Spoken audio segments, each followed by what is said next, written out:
అనకాపల్లి జిల్లాలోని చోడవరం సబ్ జైలులో సంచలన ఘటన చోటు చేసుకుంది. ఇద్దరు రిమాండ్ ఖైదీలు జైలు హెడ్ వార్డెన్ పై దాడి చేసి తప్పించుకున్నారు. కారం రంగు రుచితో ఉంటుంది. మిరపపొడి అదరగొట్టే కారం రంగు రుచి. మాడుగుల చోరీ కేసులో రిమాండ్ ఖైదీగా ఉన్న బెజవాడ రాము, పెన్షన్ డబ్బులు కాజేసిన కేసులో ఉన్న మాజీ పంచాయతీ కార్యదర్శి నక్క రవికుమార్ జైలు నుండి పారిపోయారు. హెడ్ వార్డెన్ రాజును తలపై సుత్తితో కొట్టి అతని దగ్గర ఉన్న తాళాలు తీసుకొని పరారయ్యారు. తీవ్రంగా గాయపడిన వార్డెన్ రాజును వెంటనే స్థానిక ఆసుపత్రికి తరలించారు. అయితే పోలీసుల వివరాల ప్రకారం శుక్రవారం సాయంత్రం భోజనం తయారీకి వీరిద్దరిని సెల్ నుండి బయటకు తీసుకుని వచ్చారు. అయితే అక్కడే ఉన్న సుత్తిని తీసుకొని వీళ్ళిద్దరూ బయటకు వెళ్లడానికి ప్రయత్నించారు. వీరిని అడ్డుకోవడానికి వెళ్లిన జైల్ వార్డెన్ వీరరాజుపై సుత్తితో దాడి చేశారు. వీరరాజు పడిపోవడంతో అతని దగ్గర ఉన్న తాళాలు లాక్కొని కారం రంగు రుచితో ఉంటుంది.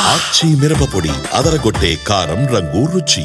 ఖైదీలు జైలు గేటు తెరుచుకొని పారిపోయారు. పరారైన ఖైదీల కోసం పోలీసులు గాలింపు చర్యలు చేపట్టారు.